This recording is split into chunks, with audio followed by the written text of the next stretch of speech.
Bienvenue à InfoSoir, voici les titres. 13 tonnes de Shira saisies dans la région de Nador, c'est ce qu'annonce la Direction Générale de la Sûreté Nationale.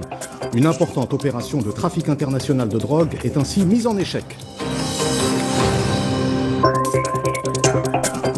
Les épreuves du baccalauréat se poursuivent à travers le pays. Les centres d'examen accueillent plus de 440 000 candidats, dont 25% de candidats libres.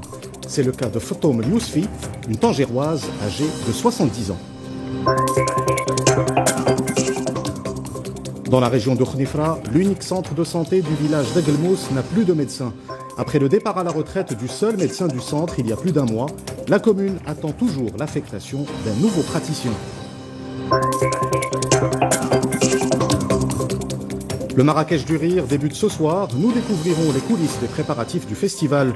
Les organisateurs prennent les ultimes mesures pour mettre en place les différentes scènes qui vont accueillir les humoristes invités à cette 9e édition. Madame, Monsieur, bonsoir. 13 tonnes de Shira saisies dans la région de Nador. C'est ce qu'annonce la Direction Générale de la Sûreté Nationale. Une importante opération de trafic international de drogue a ainsi été mise en échec.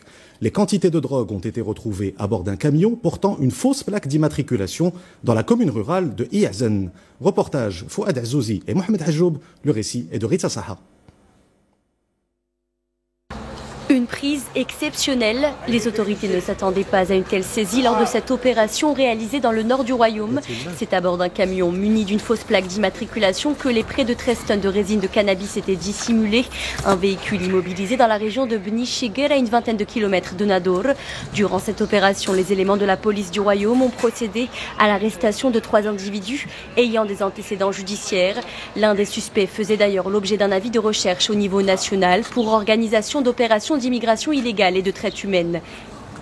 Des armes blanches ont également été saisies ainsi que des véhicules et fausses plaques d'immatriculation.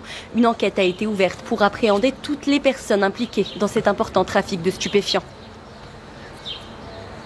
Une nouvelle stratégie nationale sera bientôt lancée pour lutter contre le blanchiment de capitaux et le financement du terrorisme. C'est ce qu'a annoncé aujourd'hui à Rabat le chef du gouvernement Saad Din Al-Uthmani. Il s'exprimait lors d'une conférence nationale sur la lutte contre le blanchiment, une rencontre organisée par l'unité de traitement du renseignement financier qui célèbre les 10 ans de sa création.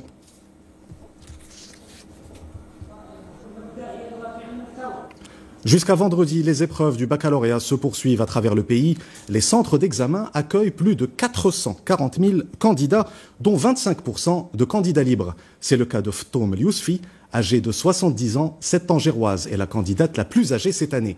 En passant les épreuves au lycée Moulay Slimane de Tanger, elle réalise enfin son rêve. C'est un reportage de Sdir Benzina et Farid Reito. Le récit est de Sami Harissi. Une journée à marquer d'une pierre blanche pour Ftoum Yousfi. Cette septuagénaire est candidate au baccalauréat dans la région de Tanger. Elle passe ses épreuves au lycée Moulay Slimane où son défunt mari enseignait avant de décéder il y a 2 ans. Elle décide alors de se consacrer à ses études. Il n'y a pas d'âge pour étudier, il faut apprendre du berceau à la tombe. J'ai toujours rêvé d'étudier, un rêve qui ne s'est pas réalisé dans les années 70. J'ai la chance de le vivre aujourd'hui, grâce à Dieu. Les enseignants et mes camarades m'aident beaucoup, ils me donnent des livres et c'est ce qui m'a encouragée à me présenter à l'examen. L'Haja Fatema nous procure une belle énergie, elle met beaucoup d'ambiance en classe, elle nous transmet sa bonne humeur. Et c'est cette bonne humeur et ce courage à toute épreuve qui ont toujours accompagné cette battante. Aujourd'hui, Ftoum s'apprête à réaliser une ambition de jeunesse, un rêve qu'elle poursuit depuis 5 décennies. Elle compte bien décrocher le précieux sésame pour poursuivre des études supérieures en droit musulman. Nous avons réussi à inscrire cette candidate avec l'aide de la direction académique de la province qui lui a beaucoup facilité les procédures d'inscription. Compte tenu de son âge et du fait qu'elle réside à Assila, tout le monde l'a bien accueillie et elle a été soutenue tout au long de l'année scolaire. Ftoum s'applique et met toutes les chances de son côté. Son ambition, une fois le bac en poche, intégrer l'université et obtenir un diplôme pour enseigner un jour dans les mosquées et les établissements d'enseignement originels. Concernant les épreuves du baccalauréat, le ministre de l'Éducation nationale affirme qu'une baisse très importante des cas de fraude a été enregistrée à l'échelle nationale depuis 2016, année de l'entrée en vigueur de la loi relative à la répression de ce type de fraude. Saïd Hamzazi affirme que cette évolution est aussi le résultat des campagnes de sensibilisation menées en mai dernier dans les différents lycées du Royaume. L'accès à l'éducation est l'un des enjeux majeurs ayant poussé la communauté internationale à créer en 2002 la Journée mondiale contre le travail des enfants. Une journée célébrée aujourd'hui. Au Maroc, une loi sur les travailleurs domestiques a été adoptée cette année pour lutter contre le travail des enfants. Et à cette évolution législative s'ajoute l'action de la société civile pour mettre fin au phénomène des jeunes filles domestiques. Exemple dans la région de Imin Tianout, c'est un reportage de Jada Berdan, Younes Bah et Hind Ben Abdenbi. Nous sommes à Imin Tianout, petite localité située à une centaine de kilomètres de Marrakech. Ici, le travail des jeunes filles domestiques est courant. C'est le cas de Nouhaila qui a bénéficié des actions de l'association INSAF. Grâce à des programmes de formation, elle a retrouvé aujourd'hui une vie presque normale. L'association INSAF nous a aidés à reprendre le chemin de l'école. Avec mes sœurs, nous avons entamé une vie scolaire. Certaines sont même à l'université aujourd'hui. Je bénéficie également d'une formation dispensée par l'association. Nouhaila fait partie des 400 jeunes filles déjà prises en charge par l'association dans la région. L'objectif d'INSAF est de libérer ces jeunes filles, de leur permettre d'étudier pour prendre leur destin en main et devenir des femmes indépendantes. Éradiquer le travail des mineurs, c'est également la mission de la division des enfants du ministère de la Famille, de la Solidarité, de l'Égalité et du Développement social. À cet effet, divers programmes ont été initiés, notamment le renforcement du cadre juridique. Plusieurs programmes ont aujourd'hui prouvé leur efficacité. C'est le cas du programme Tissir en faveur de la scolarisation des enfants issus des familles démunies. Il y a aussi l'initiative royale 1 million de cartables, le programme de soutien aux veuves pour la prise en charge de leurs enfants, sans oublier la caisse d'entraide sociale, mais également le soutien aux actions des associations. Des actions conjointes entre autorités publiques et sociétés civiles pour lutter plus efficacement contre le phénomène du travail des mineurs, une manière de leur assurer un avenir plus serein. Le Suriname réaffirme sa décision de retirer sa reconnaissance de la fantomatique Rast en exprimant son soutien à une solution politique définitive aux différends régionaux sur le Sahara dans le cadre de la souveraineté du Maroc et de son intégrité territoriale. C'est ce qu'annonce ce soir le gouvernement de la République du Suriname suite à la visite du ministre des Affaires étrangères et de la coopération internationale, Nasser Bourita. Le Maroc a établi des relations diplomatiques avec ce pays d'Amérique du Sud en juillet 2004. Nasser Bourita qui se trouvait hier en République dominicaine. À cette occasion, le gouvernement dominicain a réaffirmé son respect de l'intégrité territoriale du Maroc et sa souveraineté nationale. Rabat et Saint-Domingue affichent aujourd'hui une même volonté de développer leur coopération dans plusieurs domaines. Les développements avec Hind Ben Abdenbi. L'année prochaine, Rabat et Saint-Domingue célébreront le 60e anniversaire de leurs relations diplomatiques.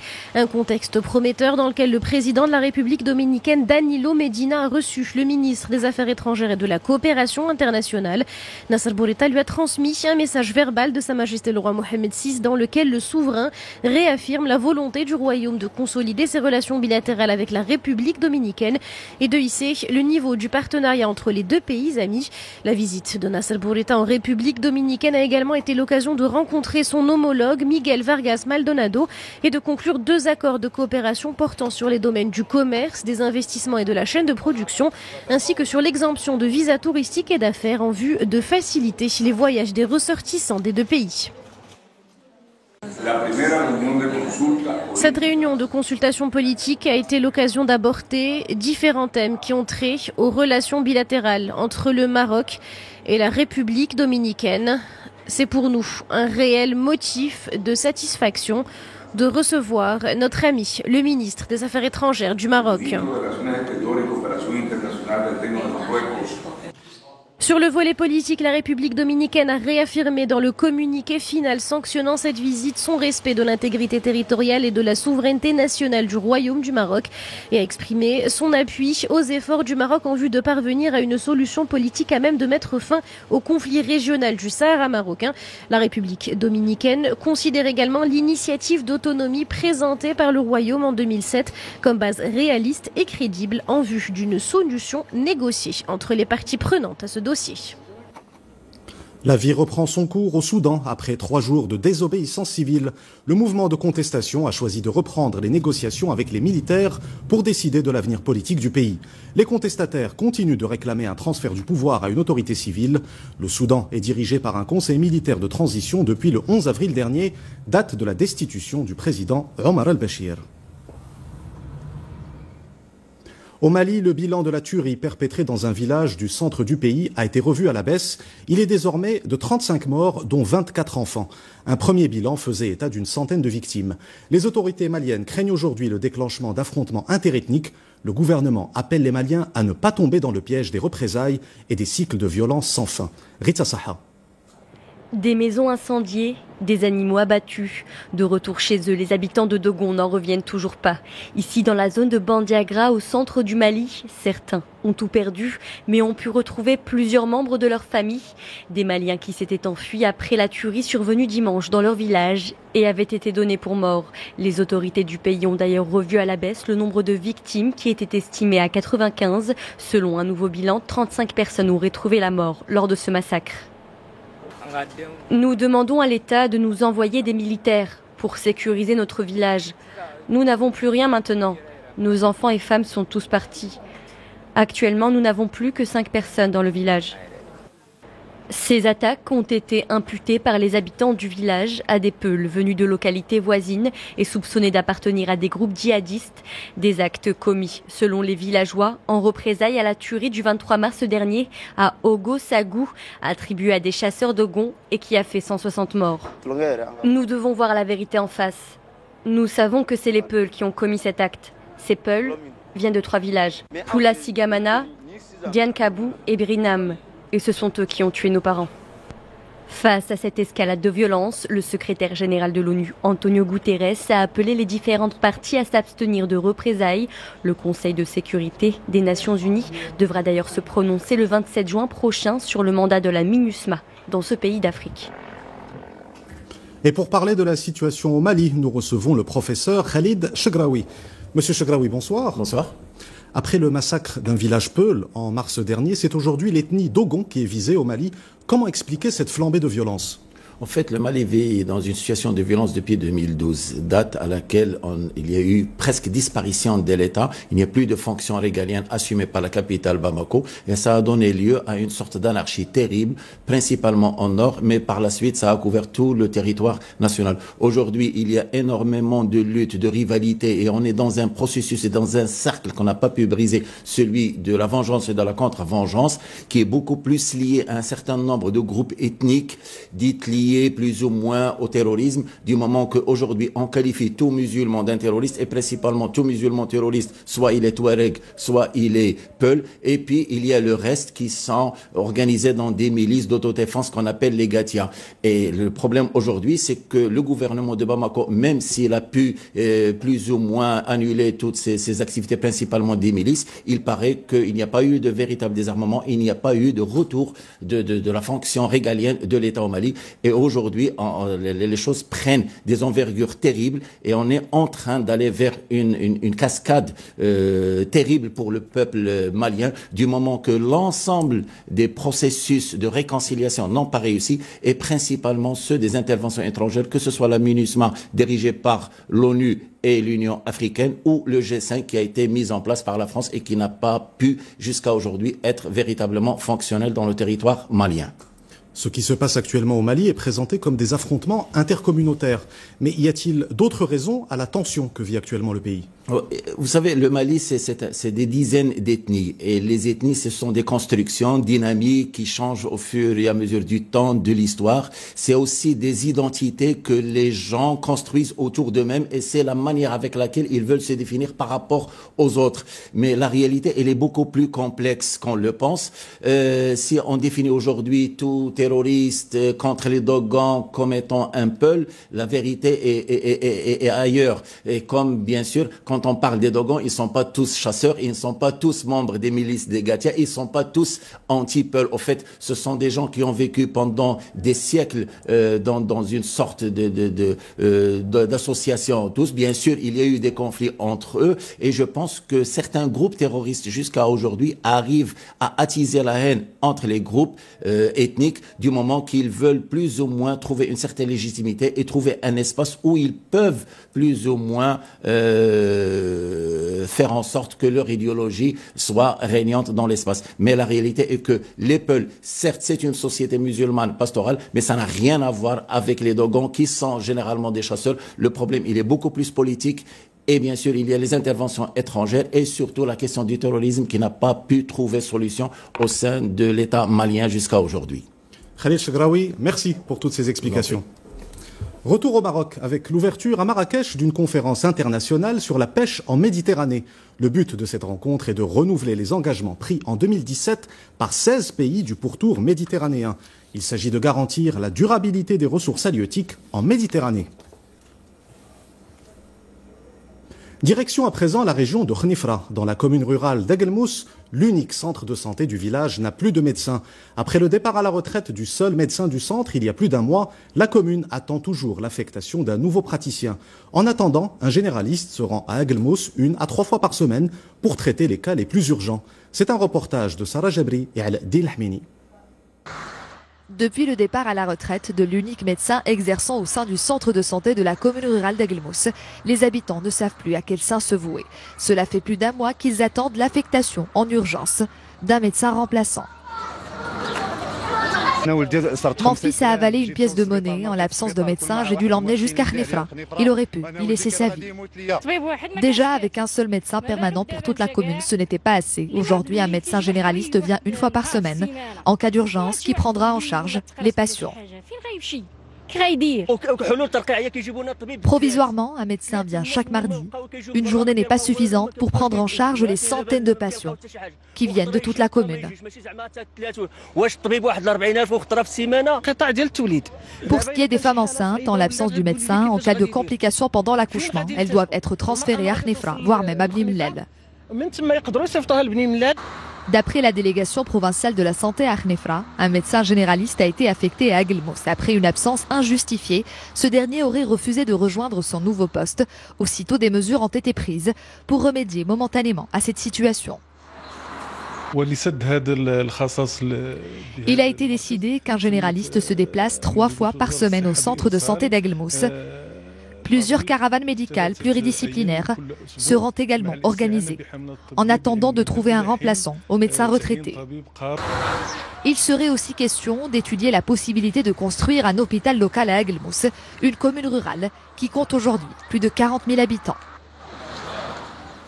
C'est le premier test des Lions de l'Atlas avant le début de la Coupe d'Afrique des Nations. L'équipe nationale de football s'est inclinée face à la Gambie à Marrakech sur le score de 1-0. Un match de préparation avant la CAN prévue en Égypte. Un autre match amical opposera le Maroc à la Zambie dimanche prochain, toujours à Marrakech. Adil Lutété. Le match était attendu avec impatience, histoire de tâter le pouls de nos Lions avant la campagne africaine. Pour Hervé Renard, l'occasion est idéale pour tester ses hommes et dégager son 11 type avant de fouler le sol égyptien.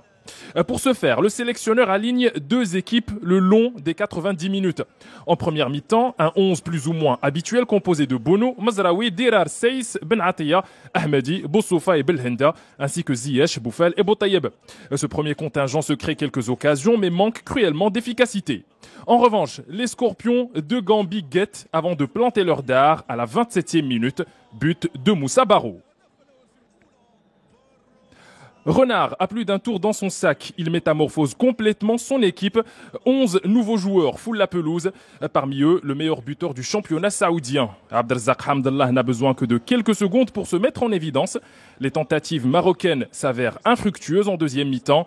L'occasion de revenir au score se présente. En fin de match, Faisal Fajr échoue face au portier gambien. Score final, 1-0 en faveur des Scorpions.